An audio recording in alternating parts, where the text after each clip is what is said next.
Hello everyone, welcome back to our Accounting 210. Last time we talked about very brief introduction to Chapter 7. That is basically covers CVP analysis. How will the cost and the volume affect our profit? And then I'll give you an example from your personal life, and then we said how do we link this to the business life. But let's look at this question. I don't know what the answer you got, but let's check the answer together. What's my kind of net income after deducting the meals, right? So I do earn $40 after teaching accounting, but I have to spend $10. So you will say, oh, that's too easy. My actual just the net money is what? Is a 40. Sorry about that. Is $40 will be our $40. Sorry about it. Will be our $40 minus my food, right? Will be my 40 minus my $10 gives me what? Gives me $30. Actually, that's just the money. And then how will I use this money? The $30 will be, can I just use the $30 to buy whatever I want to buy? Can I just, go shopping or something? No, the $30 will be used to first contribute to pay off my student loan, right? I have to first cover that. My student loan is kind of like a hole. I need to first cover this hole, cover my debt, cover my fixed cost before I can start enjoying my life. So how many days I can pay off my $600 student loan if every day my kind of net income is not really net, but the money I can contribute to my student loan. Every day I earn $30, but I need to cover this $600 first. So how many days I need to work?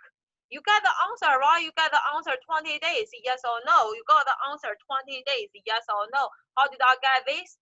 It's I need to cover $600, but every day the money can be contributed is $30. I need to work 20 days. I need to work 20 days.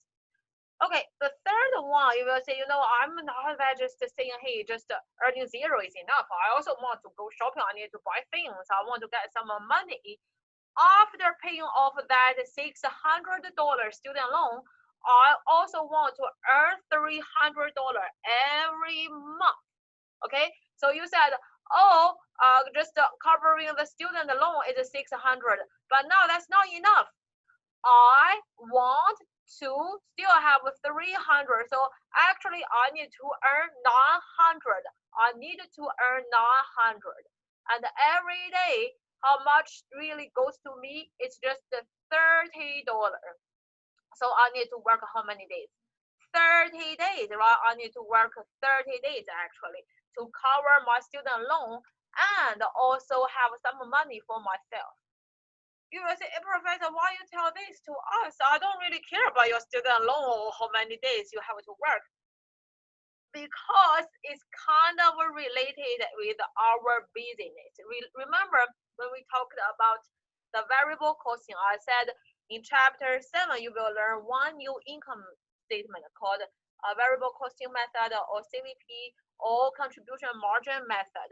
General idea is revenue minus our variable cost gives us a new thing called a contribution margin minus our fixed cost, we get our operating income. So how do we apply our that case to our this?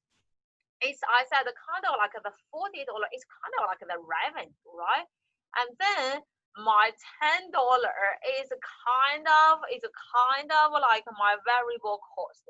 So why we call it a contribution margin?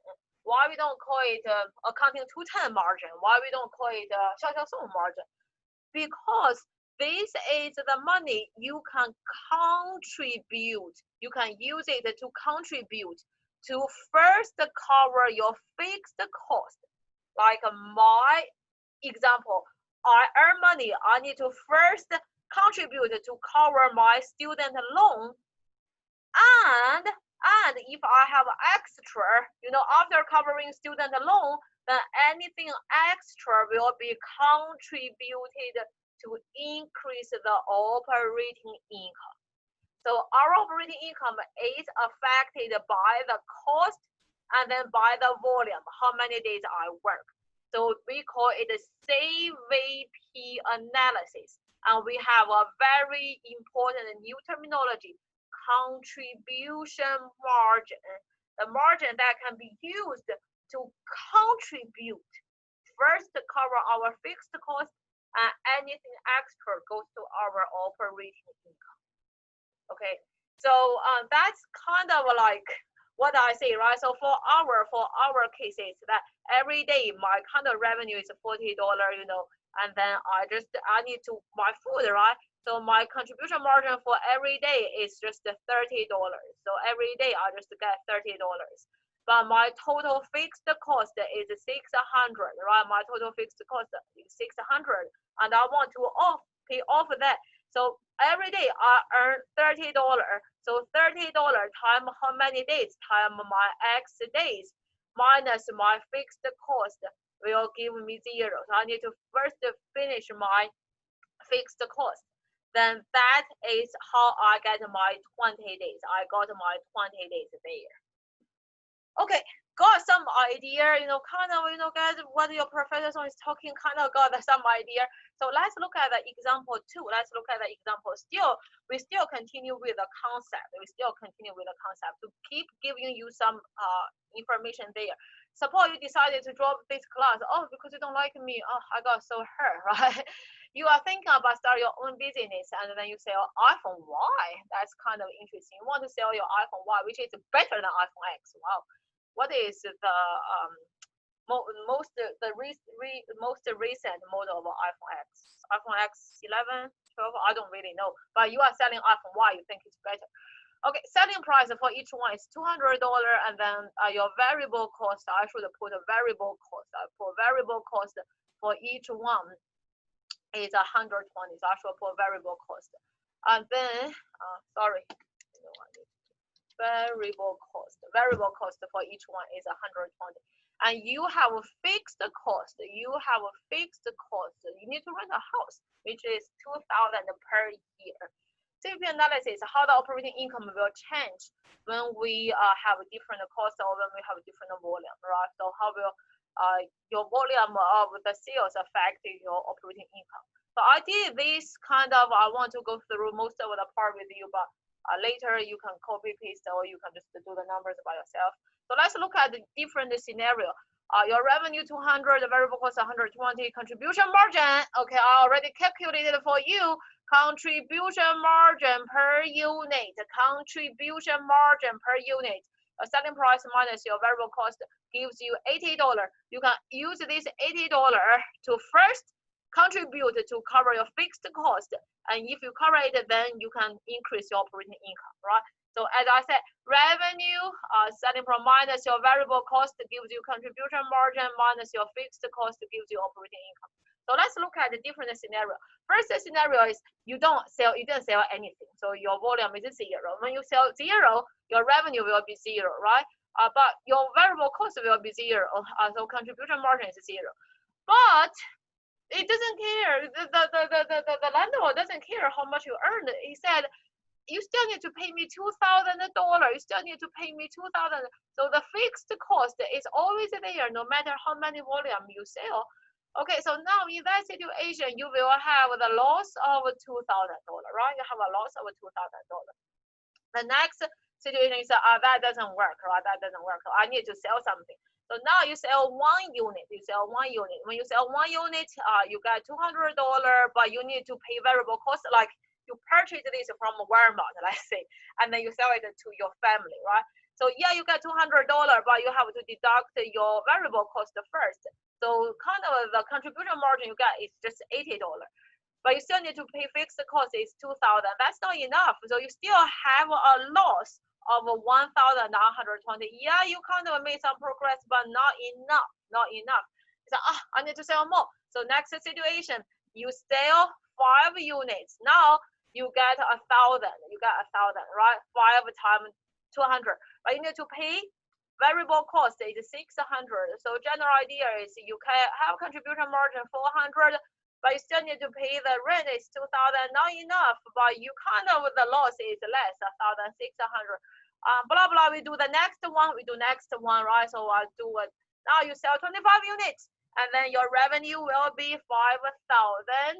And now your total variable cost will be 3,000. Your total variable cost will be 3,000. Contribution margin now is 2,000. Oh, look at this. Oh my goodness, I cannot believe, right? I cannot believe. Finally, I'm not losing money. Finally, I'm not losing money. I'm not earning money. Finally, it's zero. It really means a lot. At least I'm not losing money. Oh goodness, I'm so proud of myself. Right? Finally, I'm not losing my money when I sell 25 units. My contribution margin is 2,000. So I can use that 2,000 to first contribute to cover my fixed cost, Now I sell more, or you can kind of imagine I should have more money, right? My revenue now is 8,000. My total variable cost is 4,800. My contribution margin now, oh my goodness, so happy, 3,200. I cover my 2,000. Finally, I'm earning money of 1,200. I'm so proud of myself. This, oh my goodness. So what you are trying to tell us? Many things I want to tell you. So let's go through these these words together. The only numbers that change from selling different quantity of iPhone Y are what? You only change your total revenue and total variable cost. We said you can say, right? You can say what? Your fixed cost, the 2,000, is not changed. So no matter you sell 0, you still need to pay 2,000. You sell 4,000, you still need to pay 2,000. So the only thing changes actually is just your total revenue and your total variable cost. It's just your total revenue and then your total variable cost, which means actually it's just your contribution margin. It's your contribution margin changes. So let's say your operating income increased from 0 to 1,200. So it's because of the change of fixed cost. You can say, sorry, you cannot really see there, but your fixed cost, actually, there is no change, right? It's from 2,000 to 2,000. So I would say I cannot put this, but it basically tells you there is no change. Your total fixed cost is constant. It's still 2,000. What causes the change of your operating income? It's the change of your contribution margin. Your contribution margin changes by 1,200, and then your operating income changes 1,200. What causes the change of contribution margin? It's the change of your revenue and the variable cost. So the difference between our total revenue and total variable cost, now you should know it calls contribution margin. So contribution margin equals to your revenue minus your total variable cost. It's your total revenue minus your total variable cost. Why we call it a contribution margin? One more time, I kind of told you, right? Why we call it a contribution margin?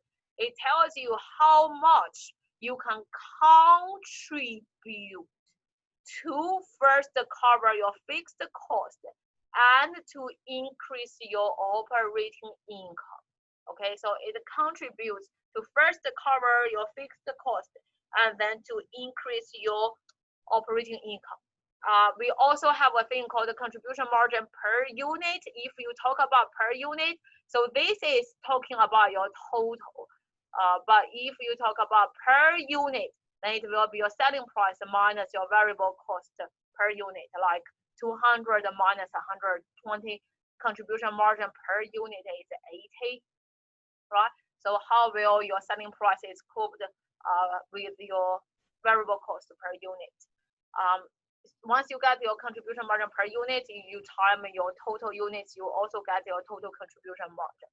So I'm not going to say too much. You can read all this definition. We will practice a lot Contribution margin income is just your revenue minus your total variable cost gives you contribution margin minus all the fixed costs give you operating income. One more time. Okay, so what I'm trying to say from here, I'm not going to really read, but the point is your change, okay, your change of your operating income is just the change of your contribution margin. So the absolute operating income is calculated by your revenue minus your total cost. But the change of your operating income is only related with your contribution margin, because fixed cost will not change. Okay, I think I'm stopping here. We kind of talk about contribution margin ratio in the next part, and then we do some practice. So hopefully you will feel better after we do practice. You said kind of got the idea, but I want to do some numbers together. So we will do that after talking about example 3. Okay, I see you next time. Let me know if you have any question. Thank you.